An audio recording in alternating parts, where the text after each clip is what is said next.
comienza Encuentro Directo con SDIGW, un programa de A1 Radio y Televisión. Conduce Dr. Ángel Luis Fernández. Bienvenidos.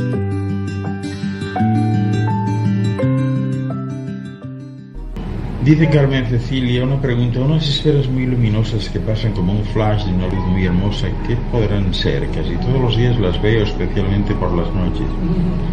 Bueno, pues son visitantes, Carmen. Son visitantes. Quiero comentar algo al respecto, ¿no? A veces la realidad, la visión que tenéis de algo en la realidad no se corresponde con la otra realidad. Quiero decir lo siguiente: a veces una estructura muy grande puede quedar circunscrita a un punto muy pequeño, y a veces una estructura física que vosotros veis que pueda tener 20 o 30 metros de diámetro, ¿no? Cuando entráis en la estructura, aquello lo que tiene a lo mejor son 200 metros de diámetro. O sea, no hay relación dimensional con lo que tú ves. No hay relación. O sea, tú ves allí el sitio y a lo mejor te invitan a entrar y tú dices: pues voy a entrar, qué bonito, bueno, vamos a estar ahí como tres en un zapato, porque se ve que es pequeñito aquello, y bueno, más de 4 no creo que entren. Pero cuando uno entra y se cierra aquello, lo que hay allí dentro es pues mayor que un campo de fútbol. ¿Qué os parece? Es especial eso, especial. Y esas lucecitas pequeñas casi siempre son así, ¿no? Lindas las fotografías de los Reyes. Felicidades a todos, estoy muy feliz de poder conectar. Bueno, pues esto sucede constantemente, es decir, la realidad. Aquí vemos también a María Pastor, saludamos a María. La realidad no se corresponde con la otra realidad que perciben los sentidos, ¿no? También es posible que una estructura, como os comentaba antes, se vea muy empequeñecida, ¿no? Y la estructura, sin embargo, es enorme. Y se ve empequeñecida y no se ve que se refleje nada. Es decir, eso es lo que es, un punto luminoso. Y el resto, pues lo ves como si no hubiera otra cosa. Sin embargo, la estructura ocupa un espacio que no está exactamente en este, y cuando entras es que te das cuenta realmente de cómo es aquello de inmenso, ¿no? Y que puedes ver desde todas partes. Hay gente que pregunta por esto muchas veces, y las ventanas. Estas estructuras no tienen ventanas, no tienen puertas, no tienen nada, ¿no? De hecho, eso es uno de los grandes problemas. Ha habido problemas, quiero decir, para el que tiene la posibilidad de verlas o de tocarlas, y que por más vueltas que da alrededor, pues no encuentra una puerta, no encuentra juntas, ¿no? No encuentra nada. O sea, es como de una pieza todo, ¿no? Vas por arriba, por abajo, la miras de todas partes, no encuentras absolutamente nada. Y entonces la estructura está en suspensión en el aire, pero tú no ves que haya ningún tipo de perturbación.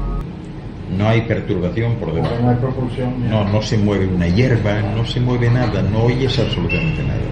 En algunos casos extremos puede afectarte a tu oído medio, y entonces lo que oyes es como un zumbido, pero que no es de afuera, sino es interno tuyo. Tú puedes pensar que es de afuera, pero no lo es, ¿no? Eso es muy, muy interesante, ¿no? Y también lo mismo sucede en el agua. Es decir, cuando una estructura entra en el agua, una estructura de verdad, lo hace como la luz. No salpica, no hace olitas, no hace nada, ¿no? Entra como entra la luz, ¿no? Eso es muy especial. Digo esto porque recientemente me comentaba alguien, me mandó un video, de una estructura que aparentemente entraba y levantaba ahí olas y demás. Digo, es falso, eso es falso, no tiene nada que ver con eso. Aquí está conectada Mariel Hemingway. Le damos un beso a Mariel, que está en New Jersey, Estados Unidos, y también Lane Samat. Un beso para Lane Samat. Y seguimos refiriendo a personas que se están poco a poco conectando, ¿no? Mientras tanto, pues tengo una pregunta, no es mía, es de mi amiga Luisa Navarro, pero ella no está con nosotros. Tú te rodeas de Luisas, por lo que veo. Sí, no tenemos hacemos... una pregunta de Luisa Navarro, Luisa Navarro. que va... Ella escribe sobre los Reyes Magos. En realidad escribe sobre la vieja Belén para nosotros después de que pasan los Reyes Magos, pero dentro de lo que ella escribe le hacen algunos comentarios.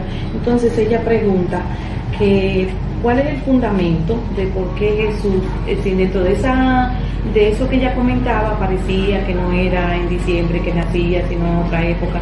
Entonces ella pregunta que por qué, cuál es el fundamento que nosotros decimos que nace en agosto y no en abril, porque abril, es decir, los datos que se veía que era caluroso, que sé yo qué es, entonces sería todo desde abril hasta septiembre.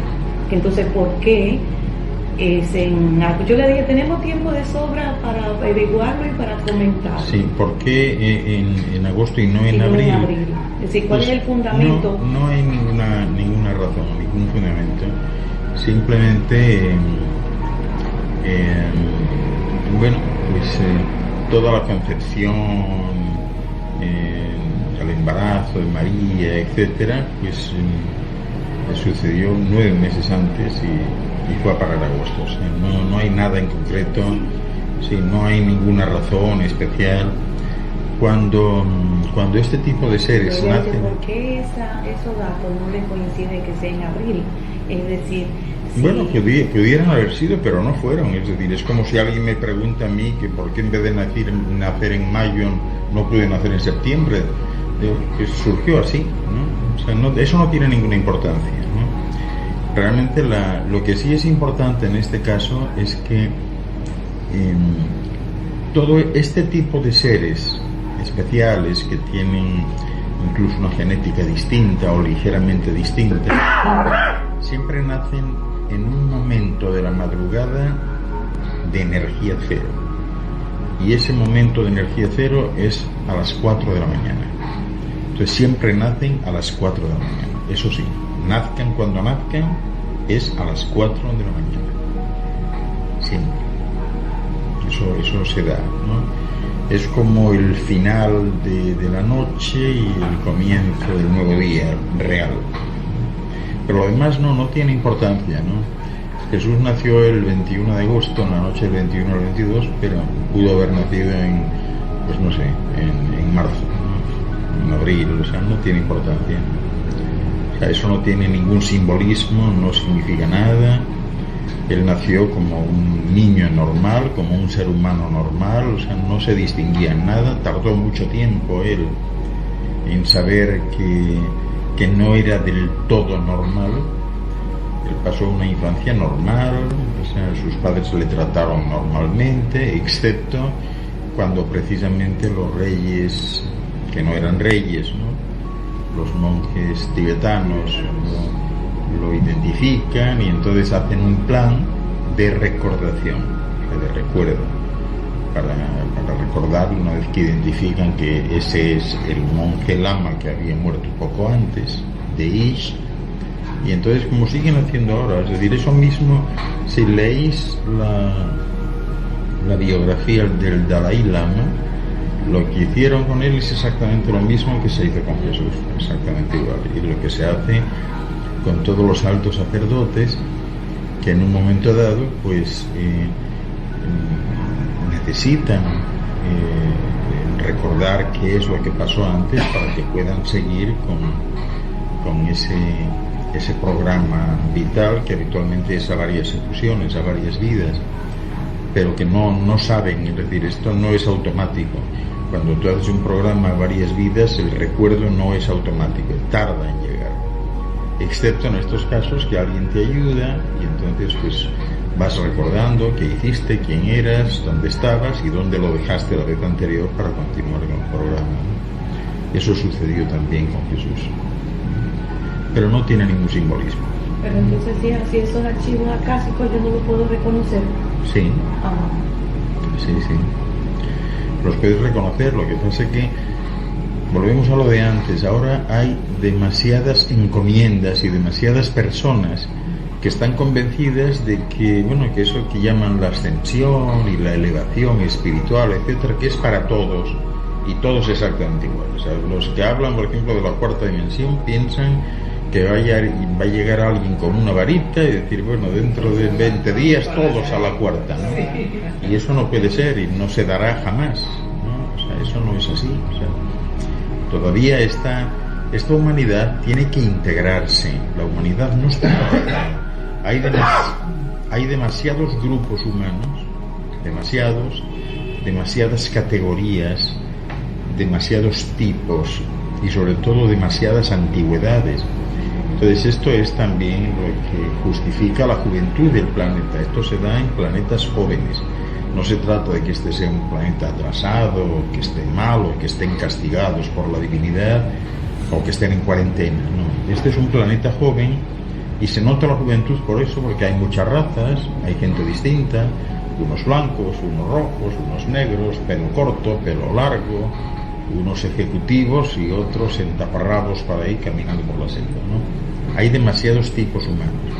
El planeta llega a su madurez cuando solo hay una raza, es decir, las razas han terminado fusionándose, fundiéndose una con otra, donde solo hay un único nivel cultural, un único objetivo, primero un único gobierno y después ya no hay gobierno. Es decir, cuando los seres humanos son responsables de sí mismos, entonces ya no hay gobierno, no necesitan que les gobierne nadie. Entonces la referencia, como tantas veces os he dicho, es la que lleva, la que ejecuta el de mayor edad, porque al de mayor edad se le reconoce que tiene más experiencia, y como tiene más experiencia está en condiciones legítimas de ser presentado pues como la persona con la que se puede uno sentar, ¿no? Hablar de la antigüedad y de otras cuestiones. Siempre es el de mayor edad, ¿no? Pero por lo demás este es un planeta, pues eso, muy joven, donde hay muchas cosas que hacer, ¿no? Donde todavía, por ejemplo, pues es increíble, pero unos se distinguen de otros pues por lo que han estudiado, por cómo van vestidos, por cómo van maquillados, etcétera, ¿no? Entonces eso es uno de los distintivos de este planeta, ¿no? Y a Jesús pues le pasó igual, o sea, fue un niño normal que se crió normalmente, o sea, pasó por todo lo que pasa a un niño normal, padeció todas las enfermedades de la época de un niño normal, usaba el vocabulario de la época, unas veces con buenas palabras y otras con palabras no tan buenas, ¿no? Y no se distinguía especialmente.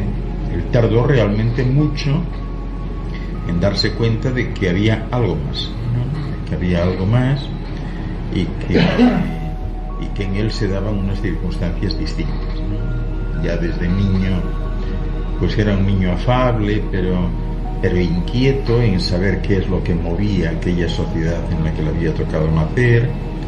Y entonces desde muy joven, desde muy pequeño, pues él era el traductor de los libros sagrados del Pentateuco, ¿no? Era el único traductor que había, ¿no?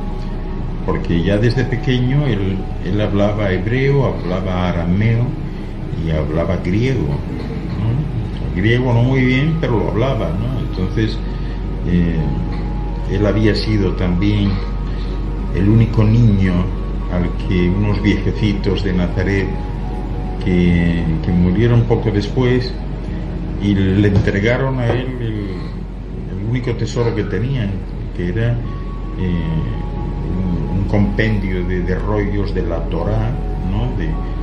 de los libros sagrados de la Torá.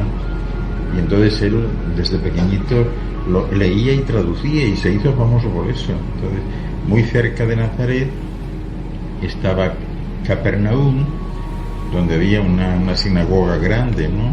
Y él tenía como 10 años cuando ya empezaron a llamarle para que fuese como intérprete titular, ¿no? Y él iba los sábados a la sinagoga de Capernaum y hablaba a aquellos señores que había allí grandes, ¿no? Y les traducía.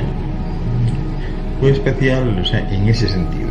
Pero en los demás no, era un niño normal que corría, jugaba, se caía, se hacía daño, tenía heridas, sangraba, o sea, todo normal, comía lo normal. Hay gente que pregunta, ¿pero no comía carne? Sí, comía carne, comía de todo. Lo que se comía. Exacto, todo lo que hubiese lo comía.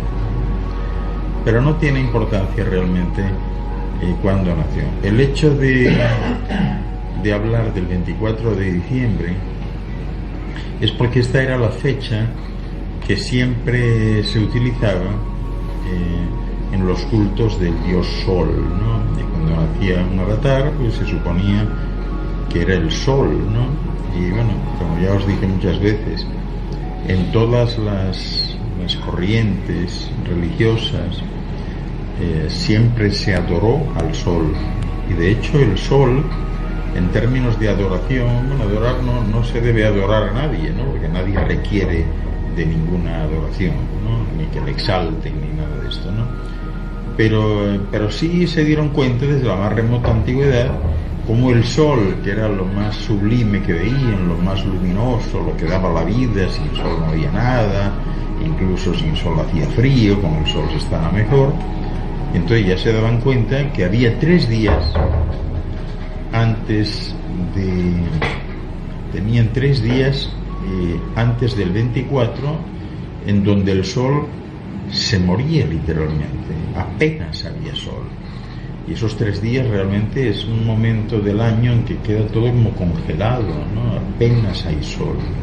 Entonces desde la más remota antigüedad se entendía que el sol se había muerto. Y de ahí los 3 días, o sea, después de la crucifixión, ¿no? Se murió el sol. Entonces, claro, no faltaba quien especulaba, se moría el sol, ¿por qué? Bueno, pues porque lo trataron mal, porque no lo adoraron, porque no lo supieron interpretar, etcétera, ¿no? Y a partir de ahí, el día 24, o sea, esto sucede el día 21, día del solsticio, del 21 al 24, y el día 24 renace el sol, vuelve a nacer. A partir de ahí el sol se empieza a elevar en el horizonte hasta el día 21 de junio, ¿no? Entonces siempre anotaron eso como la fecha de los nacimientos de los grandes avatares, ¿no? Entonces la historia es la misma en todos, ¿no? Vosotros podéis leer a Jesús, pero también podéis leer a Mitra, qué sé yo, a Horus, toda esta gente famosa, ¿no? que viene reflejándose en todas las grandes culturas, Zaratustra, Frigia, o sea, todos estos nacen el día 24, pasan por la misma situación que todos los demás, ¿no? Ricardo Nicolás, la persona se puede dar los fármacos hasta que ya no le hace efecto. Sí, claro que sí. Hay personas que empiezan a tomar fármacos y luego da igual que los tomen que no, porque su cuerpo, en fin, ya empieza a tolerarlos y los toma como, en fin, como el que toma agua, ¿no? Si no le hace efecto, es cierto. Pregunta por aquí, Gaia Tornos. ¿Es cierto que vivió en la India y estuvo inscrito en alguna de las escuelas de ese sitio? Eso es de Jesús, la pregunta. Sí, es cierto, sí. Vivió en la India, llegó a vivir hasta en Irlanda. Vivió en Irlanda, vivió en las Galias, vivió en la India, vivió en lo que hoy es Armenia, vivió en Japón, visitó Sudamérica, o sea, estuvo en muchos lugares, eso es cierto, sí. Y en cada uno de ellos, pues, le llamaban por distintos nombres, ¿no? En en algún lugar pues él se presentaba, como sabía leer y escribir también, le llamaban el escriba de Damasco, ¿no? En otros le llamaban el gran maestro, en otros le llamaban el hombre corazón, el hombre grande. En cada sitio pues eran tiempos donde se usaban muchísimo los motes, ¿no? De hecho, los grandes dioses de la época, nadie conocía en realidad sus nombres, les llamaban por apodos, ¿no? Siempre apodos. Y él no fue la excepción, ¿no? Simplemente era un joven pues que distinguía porque era más serio de lo que debería ser para su edad, que parecía estar bastante bien instruido, y esa fue justamente la labor que hicieron los monjes tibetanos con él. Pero no solo a él, llevaron también a sus padres. Es curioso que ningún libro se refiere a esto, ¿no? Cuando él va a estos lugares, va con sus padres. O sea, sus padres tenían que estar también aleccionados y entrenados para que luego, cuando volviesen a estar todos juntos en Nazaret, que siguiesen unas determinadas pautas, ¿no? Entonces sus padres iban también. Y luego hay un momento en que Jesús empieza a ser sacado por las noches, ¿no? Empieza a ser sacado por las noches y es llevado e instruido a otros lugares, ¿no? Pero él no se da cuenta realmente. No se da cuenta. Primeramente cree que son sueños, ¿no? Cuando se empieza a dar cuenta es ya de mayor empieza a darse cuenta, y cuando se le empiezan a presentar las otras personas, ya es mayor. Mientras tanto él cree que son ángeles, que son entidades celestiales, y realmente no lo son tanto, ¿no?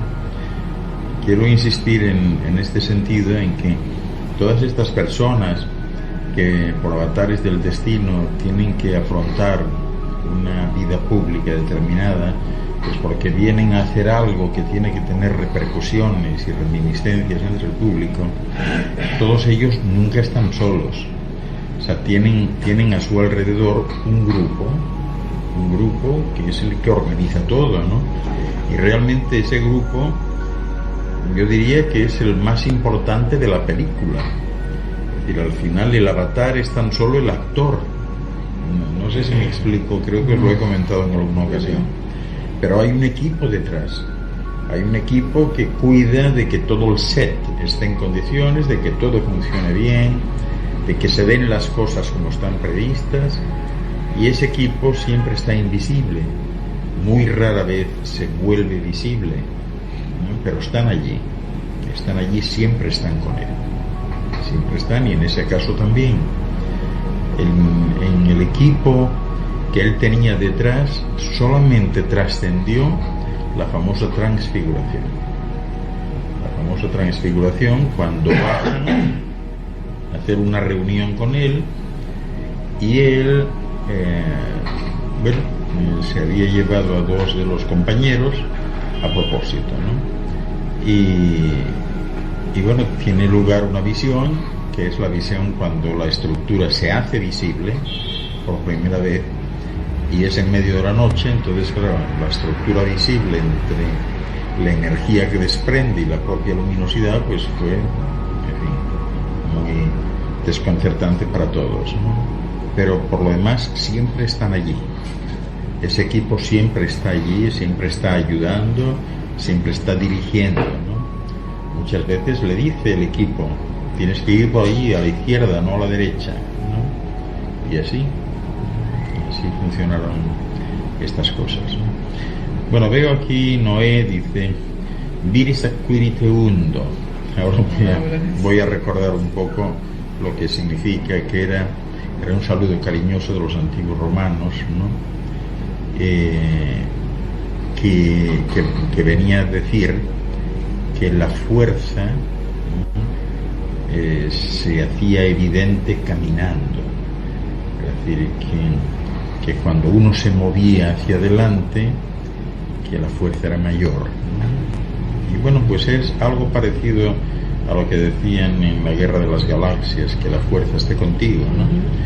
Pues esto sería que la fuerza esté contigo, o mejor dicho, la fuerza está contigo mientras sigas avanzando. Si no sigues avanzando y te quedas, pierdes la fuerza, ¿no? Si te sientas. Eso es, si te sientas, pierdes la fuerza. Así que esa es la cuestión. Las plantas que se les llama sagradas, ¿qué tipo de esencia albergan? Bueno, las plantas son sagradas todas. Todas las plantas son sagradas. Toda la vida es sagrada, es que no hay nada que no lo sea, ¿no? ¿Os dais cuenta qué manera de etiquetar? Esto es sagrado y lo otro no. O sea, tú eres sagrado, aunque seas un vagabundo, aunque te arrastres, aunque no tengas trabajo ni tengas cualificación, todo es sagrado, ¿no? Todo es sagrado. ¿Qué tipo de esencia alberga? Pero tú te das cuenta que estás tratando de clasificar las esencias. O sea, no se puede clasificar al infinito, ¿no?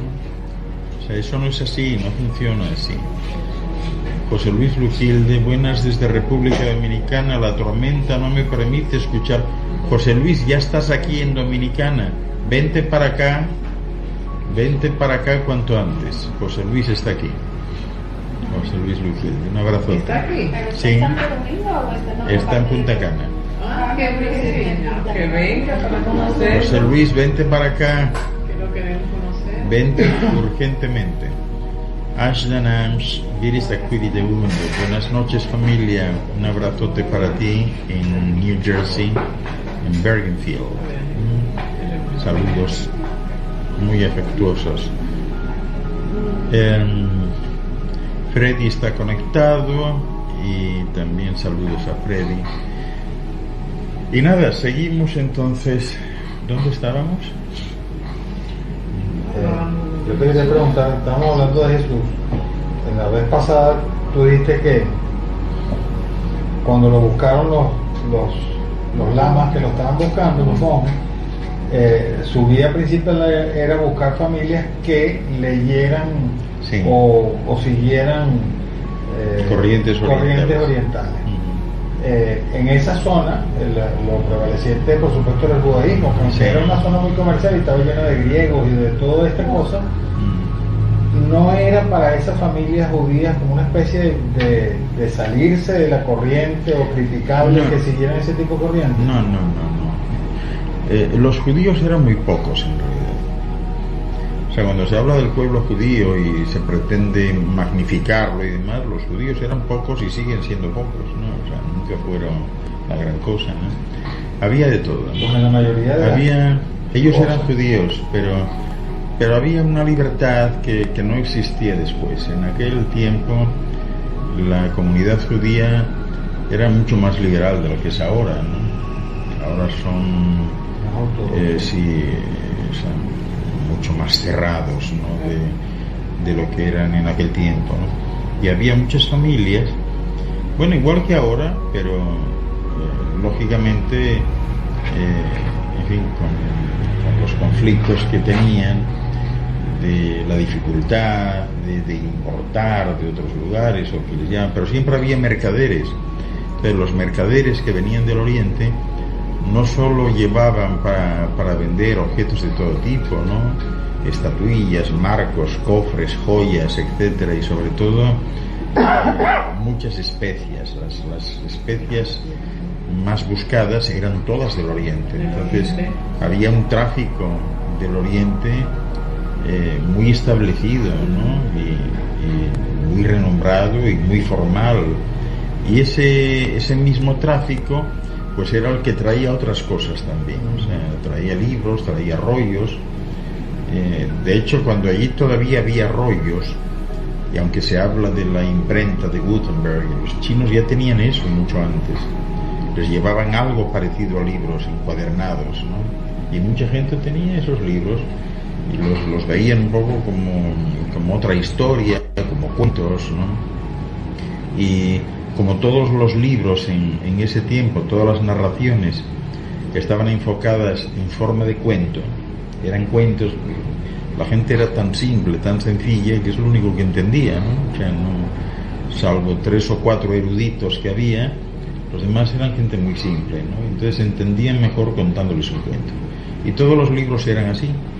Entonces, claro que había gente que seguía esas corrientes orientales, muchísima gente. Cuando Deish muere, él les dice, les anticipa, o sea, dónde le deben buscar, ¿no? A veces hay casos así, hay casos de ciertos altos sacerdotes que les dicen, mira, me vais a buscar en Sudáfrica, no vayáis a los Estados Unidos o a Inglaterra, me vais a buscar por Sudáfrica, que es un poco como sugerirles que no pierdan el tiempo, iros para allá y vais poco a poco, ¿no? Claro, eso lleva años, o sea que esa parte de la historia en que estaba en el pesebre y entonces llegaron los reyes y lo adoraron, eso no es cierto. O sea, ya era un niño grande. Y esto que tú nos cuentas de que él a los 10 años iba de intérprete a la sinagoga de Cafarnaúm, es como la referencia que hace la Biblia del encuentro de él cuando niño con los eruditos, con los maestros. Esa referencia que hace la Biblia cuando él habla con los maestros y cuando se pierde y tal, son ciertas. ¿Ah, sí? Sí, son ciertas. Lo que pasa es que, bueno, lo que no dice la Biblia es que él desde muy pequeñito, desde que supo hablar, él tenía una especial predilección por los niños y por los ancianos. Entonces se reunía con los dos, y allí en Nazaret, que no había nada que hacer a partir de las 5 o las 6 de la tarde, pues se reunían allí siempre en alguna casa, sobre todo cuando hacía buen tiempo, se reunían afuera en el porche, ¿no? Y que los que siempre estaban allí eran los ancianos, y a los ancianos les gustaba mucho Yeshua. Entonces se sentaban, le hablaban, le preguntaban. Si alguien hubiese tomado una foto de aquello, parecería que Jesús era el profesor y los otros los alumnos, ¿no? Solo que los alumnos, el más joven que sé yo tendría 50 años, ¿no? La gente ya muy mayor, ¿no? Y eso era a diario, ¿no? Y cuando hacía frío, lo hacían en el interior de la casa. Siempre tenían un área con una especie de fogón y allí se reunían alrededor. Y aquello era muy agradable, ¿no? Cuando llegaba algún viajero, ya sabéis que claro, los grandes viajes entonces, hablar de viajar cruzando el mar pues era inviable, ¿no? Para aquella pobre gente, ¿no? Pero sí, por ejemplo, gente que se iba a la Decápolis o que iba a Jerusalén, ¿no? Y que iban a Egipto, a Alejandría, cuando volvían, claro, aquello era pues fiesta mayor, ¿no? Sentaban al viajero y le preguntaban y abrían los ojos y querían saber, y entonces él traía cosas nuevas, no solo ropajes nuevos, siempre traía algo que luego podía servir para vender, y traía regalos, sobre todo porque en aquel tiempo pues tampoco había problemas de equipaje, ¿no? Venían en grandes caravanas y a lo mejor el viajero pues traía para él pues 4 camellos, ¿no? Cargados hasta arriba. Entonces él traía para todo el mundo, ¿no? Había veces que traían hasta muebles, por ejemplo los que iban a Egipto eran muy buscados los muebles de Egipto, ¿no? Y los traían. Cuando iban a Jerusalén eran muy buscados de Jerusalén las especias, que a su vez compraban de afuera, ¿no? Pero Jerusalén era un mercado de especias impresionante, ¿no? Había 3 cosas allí que llamaban mucho la atención. La primera, desde luego, las especias. La segunda, las telas. Tenían telas de todo tipo, ¿no? Y la tercera, tenían una artesanía del cobre, ¿no? Que era impresionante también, impresionante, llamaría mucho la atención. Y luego, dentro de esta artesanía, había en Jerusalén otra artesanía menos importante, pero también importante, ¿no? Que traía mucho, que era la de los cuchillos y navajas. Había unos mercados impresionantes solo de cuchillos y navajas. Y entonces el que iba allí traía mucho de esto, ¿no? Unas veces para vender, otras para regalar, ¿no? Era muy interesante.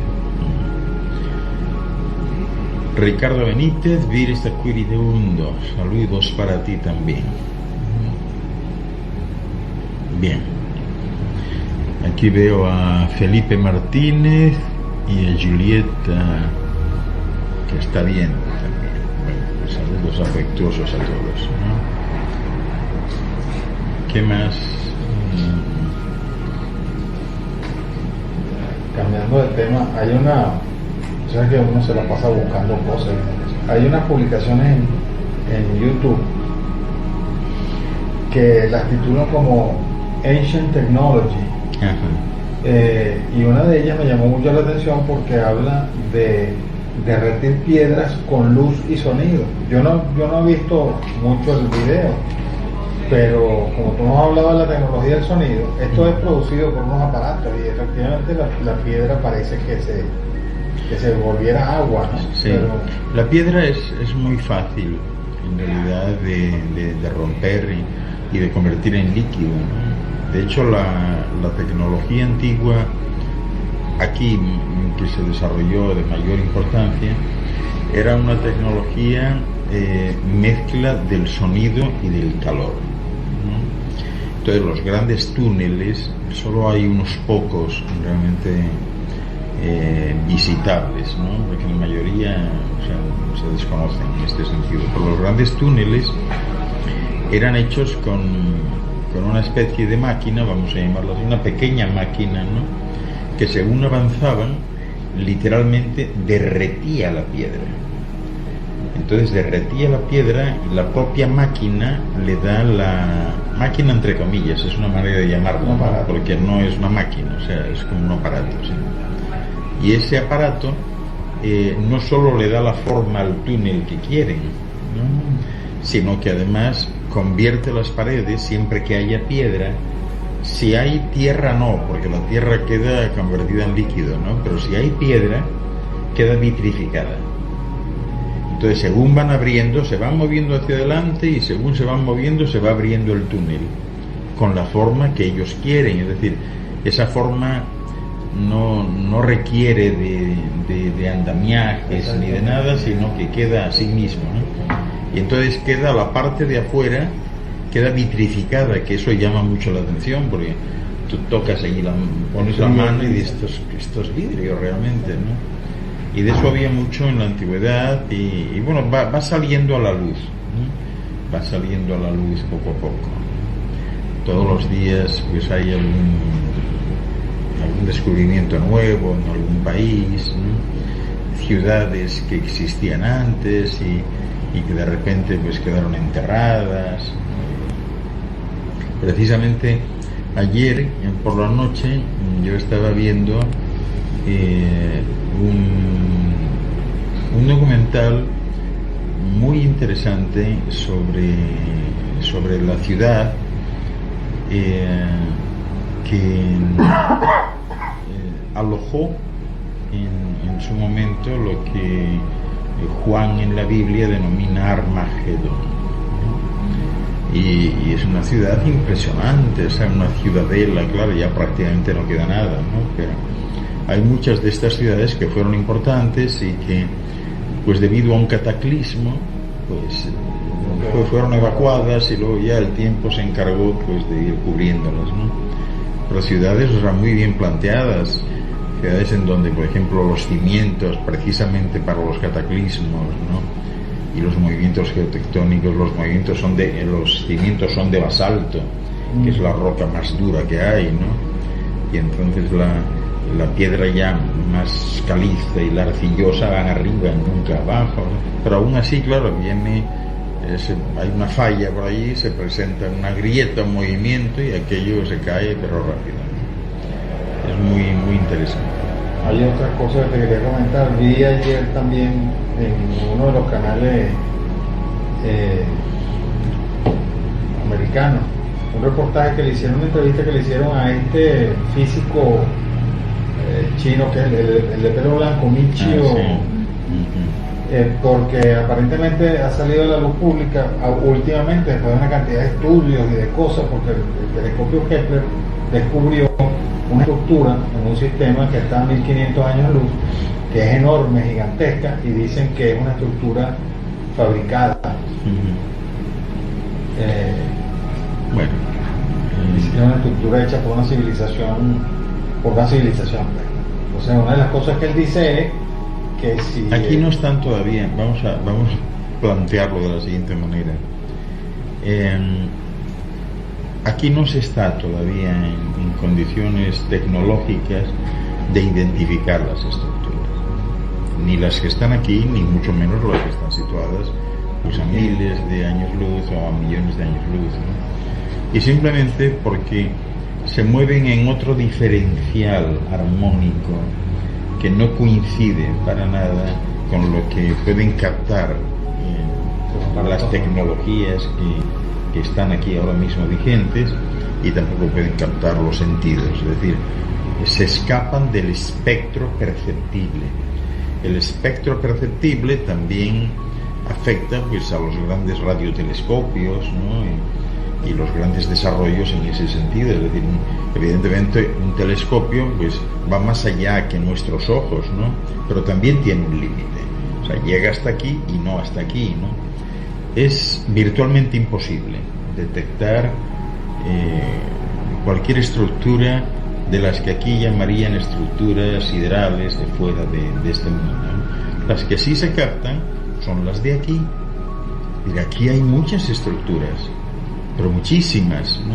Que pasan pues eso, pues por ser extraterrestres y no sé qué más, o del interior de la Tierra, y esas sí, esas son sólidas y se les ven y a veces se pueden tocar y demás, pero no tienen nada que ver con todo esto que estamos hablando, ¿no? Que se mueven en otro espectro distinto, dentro de la tercera dimensión, pero en otro espectro distinto, que no puede ser medido, no puede ser contabilizado, ni siquiera percibido, ¿no? Ni le pueden aplicar, pues, qué sé yo, tecnologías como la del espectrógrafo de masas, a ver si por espectrografía del color se puede saber cuál es la composición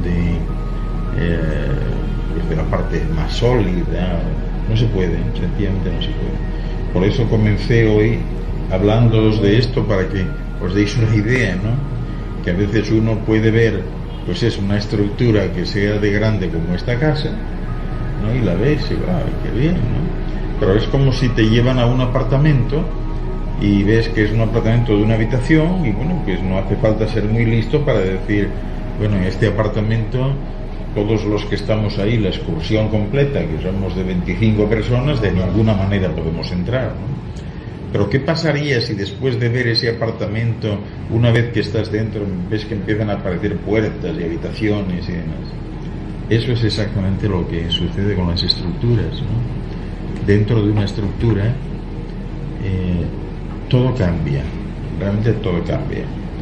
Tienes sensaciones extrañas en una estructura, por ejemplo la sensación de que no te mueves, ¿no? Uno siempre espera que si estás en algo que se mueve, pues qué sé yo, el estómago te salta, ¿no? El mareo, ¿no? Tienes la sensación de que no te mueves, ¿no? Después hay otras sensaciones extrañas que llaman mucho la atención y que en alguna ocasión os comenté. Muchas de las estructuras que se acercan a la Tierra se acercan de cabeza, no de pies. O sea que es como si tú fueses cayendo de cabeza a la Tierra, ¿no? Es después de que estás abajo que se pone ya en la otra posición, ¿no? Pero tú, por ejemplo, cuando estás a bordo de una de esas estructuras, tú ves a la Tierra encima de ti. Ves a la Tierra encima de ti y te vas acercando y la ves así, ¿no? Eso llama mucho la atención, realmente. Pregunta Madurán, ¿fue realmente crucificado y para qué sirvió todo el sufrimiento de Jesús? Fue crucificado, sí, fue crucificado, pero habría que hablar de esto mucho, ¿no? Y habría que escribir al respecto, porque la crucifixión, aquí han hecho sinónimo de crucifixión a muerte, y no era así. O sea, la crucifixión, ese término tan extraño, era en realidad subirte a una estructura de una cruz, subirte a un madero, ¿no? Y lo hemos hablado aquí muchas veces, ¿no? Eso era un escarmiento público, mucho peor para ellos que la propia muerte, ¿no? Es decir, aquellas personas que habían cometido alguna fechoría o algo, ¿no? Cuando los condenaban a ser crucificados, por ejemplo en el caso de Jerusalén, que les llevaban al mirador del monte Olivetos, ¿no? Ese mirador, vosotros haceros a la idea de que los sábados era el lugar obligado de paso, porque era un lugar que estaba en un alto, se veía toda la ciudad y era muy bonito aquello. O sea, salían por una de las puertas del templo y entraban por la otra, ¿no? Pasaban por allí, y bueno, de hecho era el lugar también donde se conocían básicamente las parejas, es decir, porque se cruzaban allí. Unos iban por un lado y entonces a lo mejor venía por ahí la chica con las amigas o la familia, lo que sea, y bueno, pues se miraban, se caían bien, daban otra vuelta, igual que se hizo después. Entonces al dar una segunda vuelta ella dejaba caer un pañuelo, lo recogía, el hombre lo recogía, el que le gustaba se lo entreguía, te ha caído esto, ¿no? Y ya empezaban a hablar, o sea, muchas relaciones nacían allí. Entonces el mirador del monte Olivetos era un lugar precioso, ¿no? Y era allí donde colocaban las cruces, ¿no? O sea, era el lugar por excelencia donde se paraba todo el mundo obligatoriamente. Entonces la sensación de vergüenza y de ridículo era tan grande que yo siempre estuve convencido de que si les hubiesen preguntado ¿qué quieres tú? O sea, que te corten la cabeza o que te pongan allí a la vista de todos, yo pienso que la mayoría dirían quítame de aquí ya, mátame como sea, y ya prefiero eso 1000 veces, porque según la experiencia de la época, aquellos que habían estado en la cruz nunca volvían a levantar cabeza, nunca. Ya estaban condenados a no salir de sus casas, a no hablar con nadie. O sea, eran realmente considerados como pestilentes, ¿no? Sí, o sea, aquello era terrible realmente, ¿no? Entonces eran pocos los que realmente, el que moría en la cruz no era por lo de la cruz propiamente, sino que estaba en muy malas condiciones, y el dejarlo allí, que también no le dejaban más de un día. Aquello duraba un día. O sea, te ponían por la mañana muy temprano y ya a última hora ya te recogían y tal, y eso es lo que sucedía. Entonces no ha estado bien la narración que hacen de esto. Bueno, de hecho los evangelistas no se ponen de acuerdo para nada. Los 4 evangelistas se contradicen totalmente, ¿no? Uno dice que llevaba la cruz a cuestas, otro que no la llevaba, otro que ni siquiera fue por ahí. Uno que lo azotaban, el otro que no lo azotaban, el otro que le insultaban, o sea, no hay acuerdo. Y claro, da la impresión que lo sacan y lo llevan a un sepulcro. Allí no había cementerios de ese tipo, no había ningún sepulcro. Realmente lo que había cerca de allí, que es a donde le llevan a él en concreto, es porque tenía una finquita allí al lado, José de Arimatea, que era pariente lejano, ¿no? Y a veces cuando iban a Jerusalén, pues estaban con él o con otros amigos, que eran Juan Marcos y su esposa, ¿no? Y entonces le llevan a una caseta de pastores, la caseta del ganado, ¿no? Y lo llevan allí. Entonces efectivamente hay cosas que sí son ciertas. La caseta tenía una especie de rueda de piedra, ¿no? Pero esa rueda de molino, estaban de moda en aquel tiempo usar las ruedas de molino, porque toda la madera la robaban. Entonces aquellas casetas del ganado tenían el techo de paja, ¿no? Con unas vigas de madera, pero luego la puerta era de madera con toda la marquetería de madera también, y eso lo robaban. Entonces, bueno, para evitar que lo robasen, pues lo que hacían era una especie de riel, y tenían esas piedras de los molinos con una apertura cuadrangular en el centro, y entonces ahí metían una pequeña viga, y entonces con esa viga rodaba bien, ¿no? Y cuando estaba cerrada aquello, la viga la guardaban. Entonces, exacto, no se podía abrir, ¿no? Y ahí lo llevaron. Dice Freddy Ricardo Benítez dice antes, el libro La rebelión de Lucifer de J.J. Benítez tiene algo de realidad. Todos los libros tienen algo de realidad. Una pregunta aquí, Ángel Medero. Sí. Dice Ángel Luis, tal vez sea una pregunta atrevida, me gustaría saber quién eras y qué hacías por allí en aquellos tiempos de Jesús. La pregunta de Ángel, que quién era yo y qué hacía en aquellos tiempos. Eso no tiene importancia, Ángel. No ¿Qué tiene, hacía por esa zona también? no tiene importancia. Era uno que pasaba por allí. Lizy Caballero, pregunto la historia de David y Goliat, ¿cuánto de cierto tiene? Pues es cierto eso, sí. Bueno, el Goliat no era un gigante al uso, ¿no? O sea, no penséis que medía 6 metros, ¿no? Goliat Sí, pero era más grande era, que- exacto, era un tiparrón grande, ¿no? O sea, Goliat Goliat se parecía un poco a este que le llaman, nunca sé cómo se llama, le llaman The Rock. Sí, el actor hawaiano. Bueno, pues este, ¿no? Era uno grande así, además fanfarrón, ¿no? Eso sí es cierto, ¿no? Un bully. Eso fue importante para David porque David pasó de ser un labrador, un campesino, a ser rey. Por darle la pedrada. Ese suceso, ¿no? Y algunos otros también, pues le convirtieron en rey, ¿no? Bueno, hay muchos casos, ¿no? Ya veis, por ejemplo, cuando los romanos llegan a Hispania y bueno, pues están allí enfrentándose también, tienen la amenaza de los bárbaros del norte con Atila a la cabeza y todos estos, ¿no? Pues de ahí surge Viriato, ¿no? Que Viriato se convierte en el líder indiscutible, casi un rey, ¿no? Y era un pastor de cabras, ¿no? Que salta adelante en un momento dado, ¿no? Bien,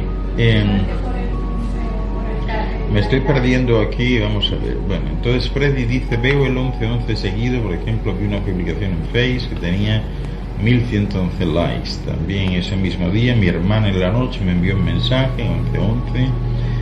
En fin. Y bueno, el 1111 le podemos mandar el enlace a este chico. El 1111 es una matriz y la importancia que tiene es justo que uno se entere de que lo está viendo con frecuencia, es decir, que se entere de que se está produciendo una sincronicidad especial, porque el 1111 son 4 barras, no son 4 unos, sino 4 barras. Se toma como 1, 1, 1, 1, pero son 4 barras, ¿no? Eso no lo tienen los demás, es decir, si uno viese el 12-12, ¿no? O el 22-22, pues no podría decir, es que el 2 este se parece a un gancho, a una percha, porque tiene ese 2 arriba. Es decir, ya es más complicado, ¿no? Lo más elemental, lo más simple es el 11-11, la barra, ¿no? Y el darse cuenta, pues significa que se está abriendo algo dentro de uno mismo que en algunos casos llaman el canal de los deseos. Es decir, cuando eres capaz de darte cuenta de que eso ya pasa de casualidad, de que no es normal, pues automáticamente entras en otro planteamiento distinto, ¿no? Entras en otro planteamiento distinto en el que te das cuenta de que aquello que surge de tu intuición se ejecuta al instante.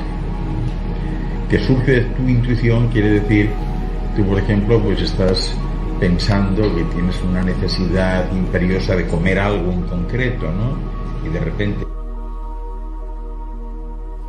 eso aparece aunque no lo tuvieses, ¿no? O que sientes la necesidad de hablar con alguien en concreto y qué casualidad que un instante después te llama esa persona o la ves, ¿no?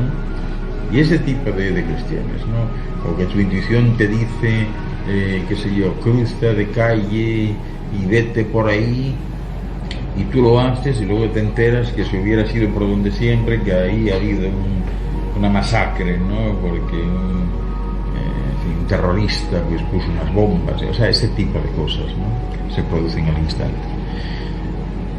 Keila, de niña dejé de comer vegetales y frutas aparte de otras cosas después de una infección de garganta.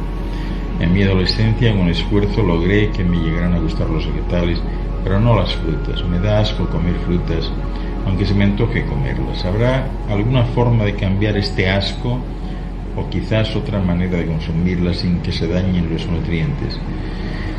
Es que el asco lo pones tú. O sea, tú tienes que empezar a pensar que la fruta pues es lo mejor que hay aquí, Keila. Es lo menos adulterado. Ahora están bastante adulteradas también, pero dentro de lo que cabe es lo más natural que hay. Y simplemente tienes que cambiar de óptica, ¿no? Cambiar de óptica y se puede hacer bien, ¿no? Estos días me he encontrado yo con gente que me decía, hablando de Amancio, ¿no? Del gatito, dice, no, yo no me acerco a un gato porque son rarísimos y que aquí dicen aruñan, ¿no? Araña, sí. Es el único animal que son dos, gato y araña. Es verdad, gato y araña. Y el caso, bueno, hay gente que les tiene miedo, ¿no? Por los ojos y son unos pobres infelices esos animalitos, ¿no? Yo he tenido una suerte tremenda con Amancio, porque este Amancio es un infeliz, o sea, él parece un perrito. Parece un perrito. Yo le llamo y a la vente que vamos a dormir o ven conmigo que voy, viene detrás de mí, le agarro la cabeza como si fuese un puño, la meto en el puño y no dice nada. O sea, es cierto que hay algunos gatos maleducados, ¿no? O sea, que no quieren saber absolutamente nada, dormir, comer y poco más, ¿no? Este es de los buenos, ¿no? En ese sentido. Pero te acostumbras a ellos y bueno, aquel que odiaba a los gatos y de repente se convierte en su principal defensor, ¿no? Con las frutas igual, cambia tu actitud, cámbiala. Javier Jimeno, buenas noches, un abrazo a todos, feliz año, poco tarde para la sesión, pero nunca para saludar. Un abrazote, Javier, un abrazote. Dice aquí alguien, me gustaría su opinión. Te digo. Hay una antes de esta. Dice Dinarte Margarita. Hola Ángel Luis, gracias por tus compartires. Yo estuve en Jerusalén en el 2011 y tuve la sensación nítida de que era una seguidora fiel de Jesús y me vi incluso cómo era físicamente. ¿Qué me puedes decir al respecto? Bueno, pero yo no te puedo decir nada, eso tendrás que decirlo tú, ¿no? O sea, eres tú la que ha pasado por la experiencia y bueno, a veces sucede, ¿no? Pero también quiero alertarte que la autosugestión es muy poderosa, ¿no? Y que hay muchas personas que por el simple hecho de estar allí y demás, pues bueno, pueden llegar a pensar pero yo no puedo decirte nada en ese sentido, ¿no? En primer lugar, ¿cómo? Si lo mezcló con un déjà vu. Exacto, si lo has mezclado con un déjà vu también. Pero, en fin, o sea, eso es posible, pero no es del todo fiable, ¿no? O sea, puede darse pues por esas otras causas también, es decir, de que tú sientas que efectivamente aquello te llama un poco la atención, ¿no? Este año yo creo que es el año, por cierto, en el que vamos a tratar de armar un viaje allí y será la única vez que yo vaya, ¿no? A partir de ahí yo lo dejo encendido, ¿no? Pero el concepto es justamente ese, es decir, es ir a ver el escenario exacto donde se desarrolló todo aquel tiempo alrededor de esta persona, ¿no? Claro, hay lugares que existen, otros no están, lugares que antes era campo puro, alejado, y ahora son ciudad, pero aún así, bueno, pues para que los que vayan logren respirar ese ambiente, ¿no? Y a lo mejor, quién sabe, de repente hay alguno que dice, no me resulta desconocido esto, ¿no? Entonces vamos a plantearnos como objetivo este año en algún momento organizar esto. Vamos a planteárnoslo así. Una pregunta de Fire SSA. Me gustaría su opinión. Veo caleidoscopio en movimiento continuo de colores muy vibrantes en el día despierta. pero es cuando cierro mis ojos. Bueno, los caleidoscopios responden a eso que llaman aquí geometría sagrada. Es decir, es posible que a ojos cerrados o en unas determinadas condiciones mentales, pues tú tengas acceso a lo que está haciendo un Dios en un momento dado con una determinada creación. Y lo primero que surge en una determinada creación es algo parecido a un caleidoscopio antes de que se convierta en realidad. Es decir, hay toda una estructura geométrica que es la base de todo, con muchísimos fractales, y esa es la base de la realidad. De una realidad que luego parece tangible aunque no lo sea. Es decir, nuestros sentidos engañan en eso. Uno toca a alguien o comes algo y tienes la impresión de que ese sentido del tacto está funcionando muy bien, y sin embargo no es posible que en realidad estés tocando nada, ¿no? O sea, todo se desenvuelve dentro de una individualidad y de un aislamiento pues casi absoluto, ¿no? Los átomos no se tocan ni se pueden tocar. O sea que de alguna manera todo responde a una estructuración virtual, que es la que hace que nuestros sentidos puedan percibirlo, ¿no? Pero no deja de ser virtual. Es decir, lo que vosotros entendéis por real, en realidad no existe. O sea, la realidad lo es todo, pero lo que vosotros interpretáis, que es algo que podéis tocar, sentir, oler, etcétera, ver, eso no es así. Eso no es así. Eso son solo referencias para tener este tipo de experiencias y para poder movernos, ¿no? Pero la realidad es que se puede atravesar. Ahora mismo aquí tenemos un montón de realidades superpuestas que ni siquiera son complementarias, son otras. Y en esas realidades pues también hay gente viviendo con muebles y vestidos, etcétera, pero que ni les podemos ver ni ellos a nosotros, ¿no? Pero ocupan el mismo espacio, están en el mismo lugar. Según eso, entonces, nosotros mismos somos estructuras que en ninguna parte se tocan tampoco. Entonces, Sí. o sea, simplemente son moléculas que están puestas de acuerdo para formar un grupo de cosas, pero que tampoco se tocan. Sí. Ya veis, o sea, estos cuerpos humanos, veis en realidad cómo son, que son literalmente una simbiosis de elementos. Hay una serie de elementos juntos, ¿no?, que están ahí y que sirven, o sea, todos ellos sirven pues para tener experiencias, ¿no? Que llevado al otro extremo, pues es como el que se pone el sombrero para tener una experiencia, ¿no? Tú naces sin sombrero, pero te lo pones y tienes una experiencia distinta. Entonces, la conformación de estos cuerpos a nivel molecular y atómico es simplemente para tener experiencia. ¿A qué realmente vino Jesús? ¿A qué vino Jesús? Pues en esa efusión Jesús vino en un momento del tiempo en que la permisividad y el libertinaje alcanzaban unos límites preocupantes, ¿no? Porque se había pasado por una serie de civilizaciones anteriores que tenían montones de dioses. Los dioses eran por cientos, ¿no? Al llegar a ese momento del Antiguo Testamento, o sea, que empieza pues unos 3000 y pico años antes de Cristo, ¿no? Cuando se llega a ese momento, digamos que se detecta en el ambiente un cansancio ancestral de tanto Dios, ¿no? Pero sobre todo un cansancio de comprobar que el estar supeditados a esos dioses no garantizaba en el fondo absolutamente nada. Es decir, ellos seguían a unos dioses, seguían los preceptos, leían los libros, pero al final estaban como siempre, y aquel que no leía, que no seguía y que no hacía nada, estaba igual o mejor que el que lo practicaba.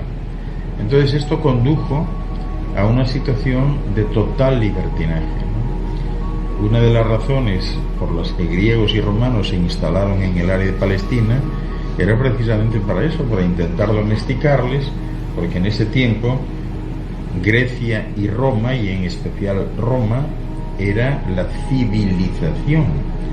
Era la gente que sí tenía un dios, que sí tenía unas costumbres, que tenían una educación. ¿verdad?, que podían funcionar en base a unos criterios y a unos principios, estaban organizados en torno a democracias, ¿no?, y era todo orden. Entonces ellos querían llevar el orden a donde había desorden, ¿no?, y eso se impuso pues como una especie de dictadura, ¿no? Lo que sucedió en un momento dado, cuando Daesh decide renacer en el área de Palestina, es precisamente para lanzar una evidencia de que estaban equivocados. Es decir, cuando en aquel tiempo pensaban que uno se moría y no pasaba más nada, entonces parecía que pudiera haber una legitimación en hacer lo que te diese la gana. Perdón. Decían en tiempos de mis abuelos que lo bailado no hay quien lo desbaile, ¿no? Entonces eso es lo que pasaba. Es decir, ¿para qué nos vamos a privar aquí de comer, de beber, de fornicar y de hacer lo que nos dé la gana, si total, o sea, uno se muere y no pasa nada, no se regresa, no hay cielo, no hay infierno, nadie lo ha podido comprobar y nadie ha regresado para contarlo? Entonces, como estaban en esa tesitura, ¿verdad?, Immanuel Michael decide renacer ahí para hacer una demostración de lo que le pasa a todos los seres humanos antes de nacer y después de morir. Y eso fue lo que hizo, y esa fue la misión de todo aquel tiempo, en pocos años, ¿no? Demostrar qué pasa antes de nacer. O sea, que el gran mensaje pues era ese, es decir, cómo la esencia que va a nacer se le presenta a los padres y les pide permiso, no les invade, y si esos deciden aceptarlo, pues nace de ellos. Y cómo después de morir se produce una resurrección, más o menos como narra la Biblia que le aconteció a Jesús.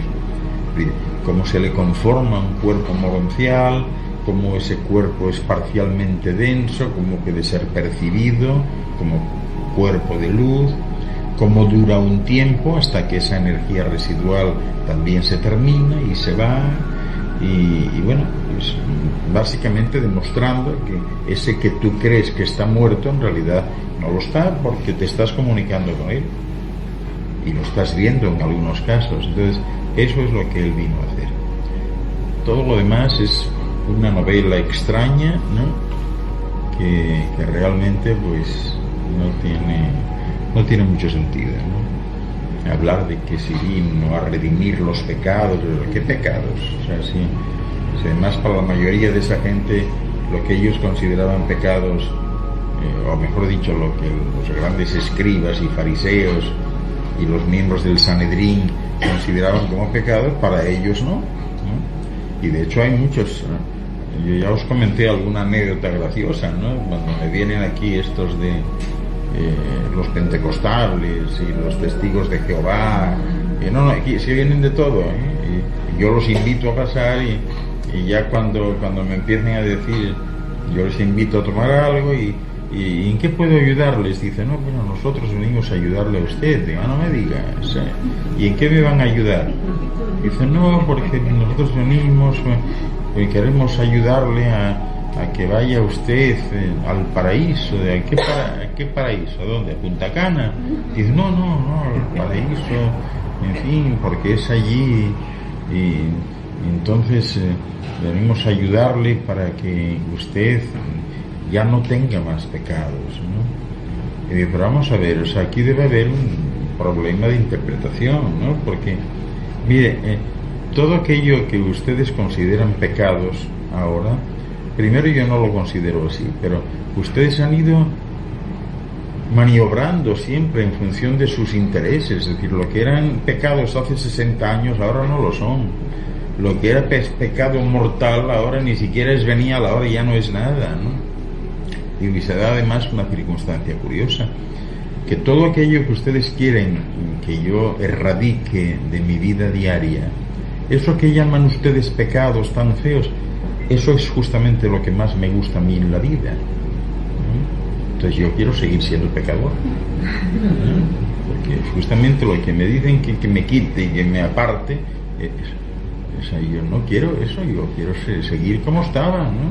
Yo no le hago daño a nadie, que yo sepa, ¿no? Y en fin. Entonces, bueno, pues hay toda una parafernalia en ese sentido, ¿no? Os conté en una ocasión que una persona a quien conocí, sobre todo porque él era la pareja de la suegra de mi hija, ¿no? Que fue un conocido filósofo, escritor, pensador importante y además de origen noble en España, ¿no? José Luis de Vilallonga, ¿no? Que cuando a la sazón estaba un poquito el enfermo, pero este era un tipo muy estilizado, muy elegante, ¿no? Y coincidió que una periodista del país, del diario El País, lo entrevistó pues, 15 días antes de morirse el hombre, ¿no? Él no sabía ni nadie lo esperaba. Pero una de las preguntas que le hizo la muchacha pues era: don José Luis, si usted en la hora del óbito, ¿no? Cuando usted vaya a fenecer, ¿dónde le gustaría ir a usted? ¿Al cielo o al infierno? ¿No? Y dice la periodista que él se quedó un poco pensativo y le soltó: mire, yo honestamente después de morirme preferiría el infierno. Yo preferiría ir al infierno. Dice ella: sí, ¿y eso por qué? Dice: porque estoy seguro de que si me fuese al cielo me voy a encontrar allí a la entrada toda esa sarta de hijos de puta que me hicieron la vida imposible aquí, ¿no? Y yo realmente, por no verlos allí, me voy al otro sitio, al infierno, que voy a estar más tranquilo y así no les vuelvo a ver más, porque después de todo lo que me han venido haciendo aquí, si salgo ahora y sigo allí en este lugar y me los voy a encontrar por toda la eternidad, pues mire usted lo que consigo, ¿no? Y bueno, quedó ella muy desconcertada y 15 días después se murió, ¿no? ¿Quiénes son los que están aquí que son violetas ahora mismo? Pues ahora hay un grupito, sí. No es que sean violetas, es que tú les estás viendo en el espectro ultravioleta, un azul avioletado. Bueno, es que en estas reuniones hay una pregunta que me hacen, que quiénes son los que están violetas aquí, ¿no? Hay un grupo de visitantes que efectivamente se les ve un poco como parecido a tu blusa, ¿no? Esa chaqueta. Y bueno, pues van y vienen, estarán aquí un rato. Mire, se parecen al color de la tuya también. Hay varias preguntas. Ok. Dice Felipe Martínez: según el libro del maestro, la encarnación de Jesús fue su novena manifestación mesiánica. ¿Según el libro de quién? El libro del maestro, la encarnación de Jesús fue su novena manifestación mesiánica. No sabemos qué es. Bueno, pues eso tendrás que decidir tú si lo crees o no. Dice, Jesús fue en realidad la sexta efusión en esta serie. dice Liliana Rossi: gracias por su claro relato. Pregunto, ¿existe el mal diablo o lo creamos nosotros? Lo creamos nosotros. Nosotros creamos los ángeles y creamos los diablillos, ¿no? Todo lo creamos nosotros, absolutamente todo. Ya hay átomos, entonces no existe el famoso pecado original. El pecado original. ¿Vosotros os habéis parado a pensar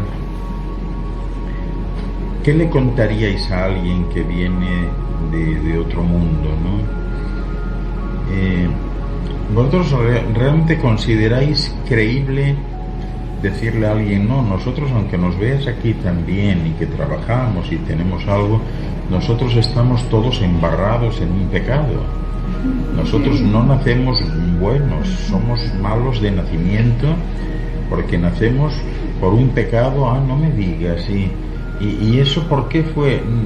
O sea, ¿vosotros habéis hecho algo al nacer? No, nosotros no. Nuestros primeros padres, que se llamaban Adán y Eva, ¿no? Dicen: no me digas. Entonces, ¿y qué? ¿Y hicieron una cosa tan grave que castigaron a toda la humanidad? Gravísima, sí, gravísima. ¿Y qué fue lo que hicieron tan grave? Y bueno, es que ella comió una manzana y se lo habían prohibido que no comiese y comió. Dice, bueno, oye, qué bárbaro, ¿no? Alguien diría, pues entonces, oye, mi hijo tendré que matarlo ahora mismo porque yo le digo que no haga algo y lo hace. Le digo que no coja el chocolate que tengo en la nevera y al día siguiente por la mañana no queda ni la caja. Entonces, no tiene sentido, de verdad no tiene sentido. Y además los dioses, del tipo que sea, los dioses no juzgan, no premian, no castigan.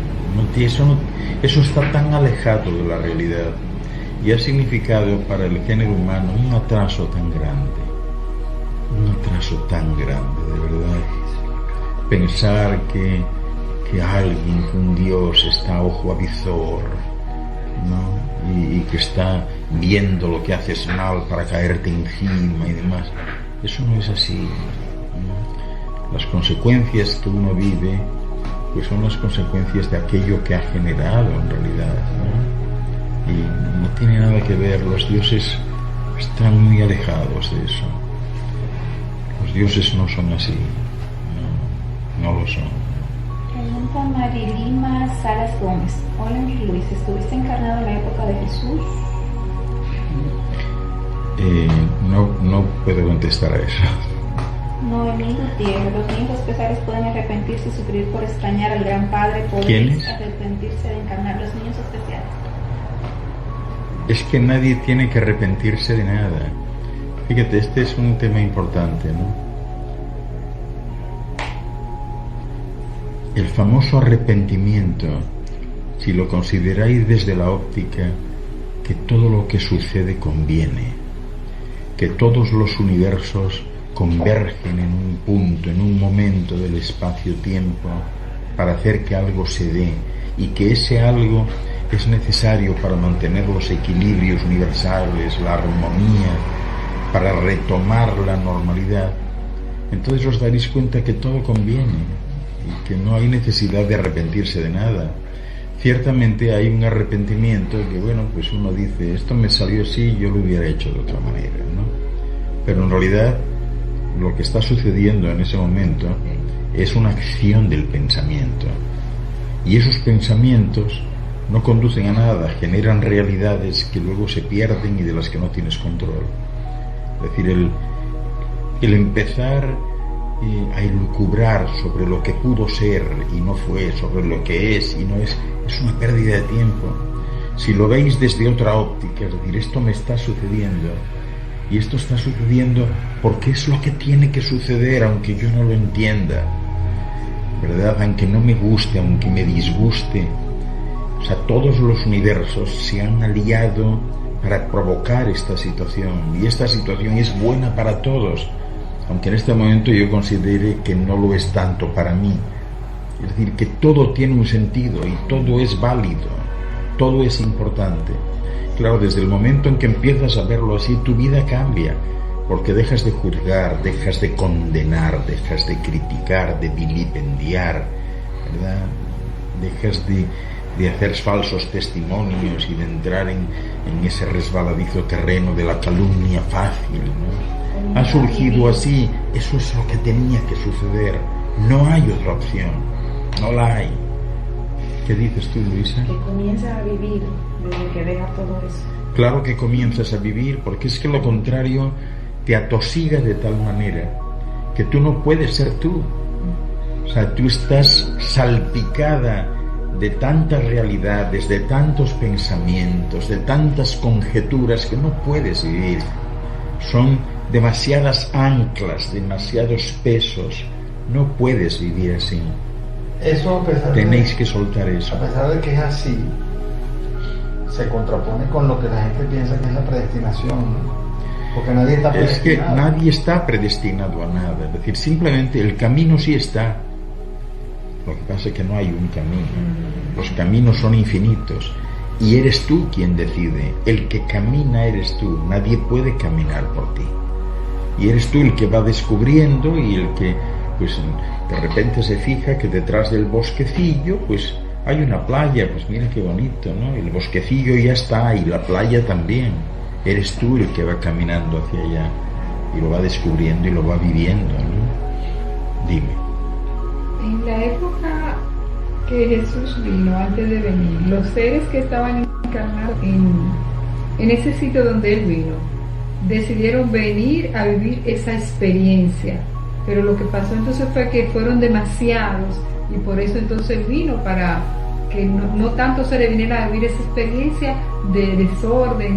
Es que a veces, por ejemplo, bueno, la pregunta que hace Jenny es que los seres que vivieron ese tiempo de Jesús pues habían decidido venir y vivir ese momento y entonces, en fin, Él viene pues como revulsivo, ¿no? Sí, a veces sucede esto, ¿no? A veces sucede esto porque en estas humanidades es muy fácil el que se duerma y entonces una evolución normal, a un ritmo normal, puede verse ralentizada de una manera exagerada. ¿Qué es lo que pasó aquí, por ejemplo, cuando se cae el Imperio Romano, ¿no? La Edad Media en Europa fue muy larga. Fueron cientos de años en que no se movía una hoja. Era lo mismo, no se progresaba nada, no habían hecho nada. ¿Entiendes? Entonces a veces pues hay algún voluntario que viene, déjame ir a mí a ver si meto baza, ¿no? Y ese voluntario pues puede hacerlo en forma pues de un predicador o en forma de un asesino o de un dictador, ¿no? O de un científico o de alguien que genera una guerra para hacerles reaccionar, ¿no? Entonces son actos, en el fondo son actos pues de una elevación excepcional y son actos que denotan un gran desprendimiento y amor por la paz y el progreso de las humanidades. Cuando viene alguien así y hace ese papel del que luego es vilipendiado aquí, porque ya ves lo que pasa con los dictadores y con toda esta gente, incluso con los grandes científicos, los tachan de locos o que no saben y tal, pero en el fondo te pones a pensar, caramba, si no fuese por este, ¿dónde estaríamos? Y mira tú a este que lo critican y en fin, lo desvirtúan y todo, pero si no fuese por él, ¿verdad? ¿Qué es lo que hablábamos en una ocasión cuando yo os pedía que hicieseis un acto de reconocimiento y de introspección, ¿verdad? Y que vayáis a otros tiempos no buenos, ¿no? Para poder reconocer que, caramba, mira, aquel tiempo en el que yo estaba tan mal, que me faltaba de todo y estaba casada con aquel hombre que me pegaba y me insultaba. Pero oye, qué casualidad que de no ser por aquello, yo nunca hubiera estado donde estoy hoy. Nunca hubiera estado. Para salir hacia adelante. Si nunca hubiera estado donde estoy hoy. Y entonces, bueno, pues de repente cambia un poco tu actitud, decir, bueno, ese al que yo denuncié y del que me divorcié y no quiero ni escuchar su nombre, bueno, no le voy a otorgar un nivel de santidad, pero oye, mira lo que es la vida, ¿no? Sí que tengo que reconocer que gracias a eso estoy donde estoy ahora, estoy bien. ¿Puede esperar si existe el karma? Existe el karma como una ley física, o sea, el karma es la tercera ley de Newton, es decir, tú haces algo y el simple hecho de hacerlo pues tiene consecuencias, ¿no? Tú no puedes, a veces a mí me pregunta la gente, no, es que yo lancé un pensamiento y puedo deshacer el pensamiento. No lo puedes deshacer. Tú tiraste la piedra al río y ahora quieres que la piedra se devuelva y que no haya ondas, ¿no? Lo que pasa es que normalmente la gente piensa que el karma se te va a devolver en la misma forma. Hay gente tan infeliz. Ese es el pecado original. El pecado original es un reflejo de lo que la gente cree del karma, ¿no? Ha ido afectando a todos hasta el día de hoy, ¿no? ¿Pero qué culpa tiene un pequeñito de un error que tú has cometido? Pero con esto que hablábamos antes, en realidad se trató de un error. ¿Tengo que verlo de manera tan negativa en un contexto tan pesimista como error? o que nazca pagando lo que hizo en su vida anterior, por ejemplo. El bisabuelo, sí. Bueno, o él mismo, sí. Os dais cuenta que no voy a hablar de miles, sino en la multitud de fusiones que todos habéis tenido, ¿os imagináis que vayáis arrastrando karma de cada una de esas existencias? Estarías en el suelo, arrastrándote. Otra pregunta. Lo que pasa es que el karma ha sido un buen negocio, es un buen negocio. Todas las religiones, los grupos de pensamiento, las filosofías, etcétera, hablan del karma para sanarte eso, ¿no? De alguna manera, ¿no? Hasta que aparece alguien que les dice así, o sea, que mire, a mí no me sane usted de nada, déjeme con mis karmas que son míos y yo no se los quiero dar a nadie y los quiero disfrutar yo a solas. Dime. Juan Durán, ¿por qué se ha permitido que la iglesia haya manipulado todo y usando la imagen de Jesús como conejillo y no se haya desmentido a la iglesia antes y con más fuerza? Bueno, antes, Juan, no estábamos en esta era de la información que estamos ahora, ¿no? Ahora ya no necesitas que nadie te lo diga, o sea, tú te metes en internet y ves todo lo que hay, ¿no? Antes no se podía, la gente tenía miedo, y cuando tienes miedo, pues todo es válido, ¿no? De ahí salen los ayuntamientos, ¿no? El ayuntar a las personas, ¿no? O sea, ponerlos a vivir todos juntos, porque así cuando venga el lobo somos muchos y le hacemos frente, ¿no? Pero antes no eran así las cosas. En la mayoría de mundos habitados parecidos a este, ¿no? Un poquito mejor a lo mejor, pero poco más.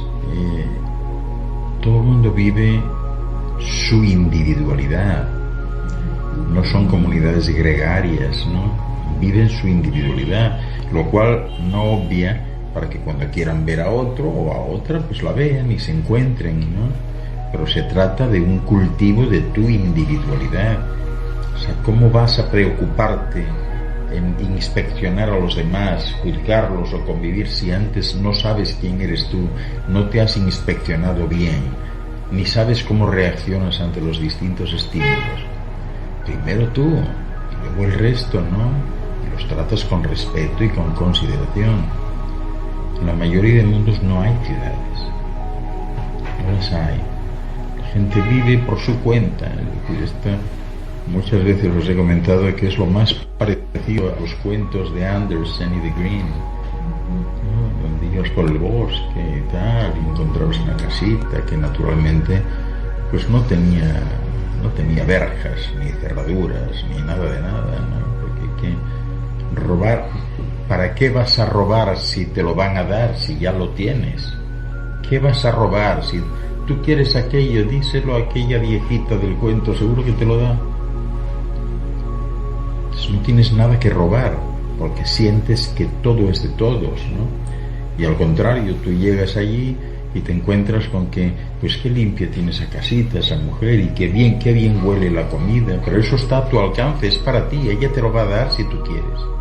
¿Por qué habrás de robar? Entonces esa sensación de paz y tranquilidad y de estar a gusto cuando uno está solo es normal. Sí, cuando tienes una soledad buscada, procurada por ti, la situación es maravillosa, ¿no? Claro, yo entiendo que otro caso distinto es la soledad, en fin, obligada, cuando te meten preso o alguna cosa de estas, o no te hacen caso, no tienes con quién salir, pero esos son patrones culturales, ¿no? Hay un patrón cultural muy extendido que es tengo que salir con alguien, ¿no? Bueno, me viene a la mente ahora ese patrón cultural tan extendido que las mujeres cuando están en una cafetería no pueden ir solas al baño, ¿no? Eso es normal, bueno, es normal en esta cultura, ¿no? Pero hasta que aparece uno que dice, no, yo no necesito que me acompañen, o sea, yo voy. Pero suelen ir de 2 en 2 o de 3 en 3. Son patrones culturales, ¿no? Patrones culturales y no van más allá. Otra pregunta. Dice Gaia Tonos, ¿qué relación tienen los Anunnakis y los extraterrestres con los avatares?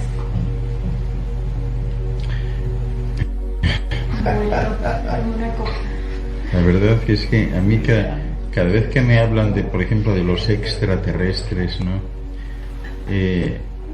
Lo tomo en un sentido como tan despectivo, ¿no? Tan despectivo. No sé, o sea, es una manera de estereotipar a algo que se desconoce, ¿no?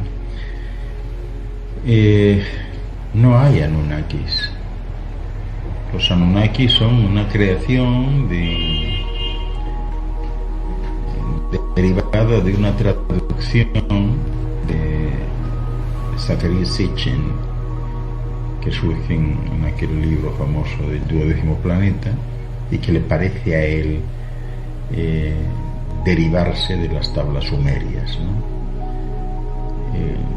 Curiosamente, bueno, pues el hecho asumo que viene de que efectivamente en la antigüedad hubo un dios de esos que llegaron que se llamaba Anu, ¿no? Pero toda la historia famosa del astro que la Biblia denomina Ajenjo, ¿no? O Hercóbolus, ¿no? Y que ellos llaman Nibiru, ¿no? Pues es una historia novelada, es decir, de que el astro se acerca a la Tierra cada 3.750 años y entonces al estar más cerca es cuando pueden aprovechar para desplazarse hasta aquí, es decir, su tecnología no le permite hacerlo si no están cerca, ¿no? Las proximidades. Y entonces se acercan aquí a esclavizar a estos pobres humanos, ¿no? Y a nadie se le ocurre pensar, realmente si os imagináis a esos que llamáis extraterrestres con alta tecnología, ¿vosotros de verdad pensáis que alguien pudiera venir aquí y esclavizar a alguien? ¿No se os ocurre pensar que contarían con la tecnología mental suficiente para lanzarles una orden mental o una mirada y subyugarles allí mismo para que hagan lo que les dé la gana? ¿No se os ocurre pensar que si quisiesen extraer oro de los ríos o de las minas de oro, esas personas estarían en condiciones mentales de comunicarse con las moléculas de oro y decirle, pepititas de oro, vengan a mis manos solas, y saldrían solas de las rocas en las que están incrustadas? ¿No se os ocurre pensar que no tienen que venir aquí a nada, a un mundo ya hecho, que está con bastante gente y demás, cuando pueden obtener lo mismo de otros mundos parecidos a este que apenas tienen gente? ¿No se os ocurre pensar que de venir a hacer algo, en vez de venir ahora, pudieron haber venido hace 2000 años cuando no había casi nadie y hacer lo que les diese la gente, lo que les diese la gana? Porque pueden desplazarse hacia adelante y hacia atrás en el tiempo. No, tiene que ser ahora. Van a venir ahora a aterrizar ahí delante de la Casa Blanca para negociar con el presidente, a ver a quién se comen y a quién no. O sea, no tiene ningún sentido, no tiene ningún sentido. Nada de eso Gaia tiene visos de realidad. Eso son elucubraciones sin sentido, que no tienen visos de realidad realmente. Ruby Torres, ¿qué de verdad tiene el que nosotros somos un experimento de los extraterrestres? Un experimento de los extraterrestres. Sí, es lo mismo. Qué cosas, ¿no? O sea, es que aquí todavía se está en esa situación de militarizarlo todo, ¿no? Aquí crean desde las huestes celestiales hasta las confederaciones de galaxias y hasta los ángeles les disfrazan de guerreros con espadas y con todo, o sea, y hablan de comandos, el comando estelar, o sea, todo está militarizado, ¿no? Yo no sé qué decir, de verdad, en ese sentido, ¿no? ¿Por dónde iba la pregunta exactamente? ¿Me la repites? ¿Qué de verdad tiene que nosotros... Un experimento, sí, o sea, para qué. ¿Un experimento para qué? Porque lo que habría que plantearse es ¿para qué un experimento? ¿Para lograr qué? Ellos quieren lograr el control sobre un astro, pueden lograrlo de otra manera, sin experimentar con nada, ¿no? O sea, ¿qué me diríais vosotros si yo os dijese, vais a hacer un experimento con las hormigas para dominarlas? Seguro que alguien diría, bueno, el experimento será para otra cosa, para ver, no sé, por qué mueren cuando mueren o algo así, pero para dominarlas o hacer algo. Aquí no hubo experimento. El único experimento que hubo, que ni siquiera fue un experimento, fue en los tiempos de Sontan y Sontan, cuando se hizo una brevísima alteración genética que se iba a producir de cualquier modo, y lo único que se hizo fue acelerarla un poco para que ellos dejasen de vivir, o sea, que se mantuviesen erguidos y dejasen de vivir en los árboles, ¿no? Eso es lo único que se logró con aquello, ¿no? No era para otra cosa, o sea, era para darles un empujón, ¿no? Darles un empujón cualitativo, pero que no afectaba a su evolución. Digamos que esa etapa que habría de llegar poco tiempo después fue acelerada, nada más. Entonces no se le puede llamar exactamente un experimento, da la sensación de que cuando se habla de un experimento pues es alterar los ciclos biológicos y los órdenes evolutivos, y eso no es así, ¿no? Eso no es así. Me está dando batería baja aquí.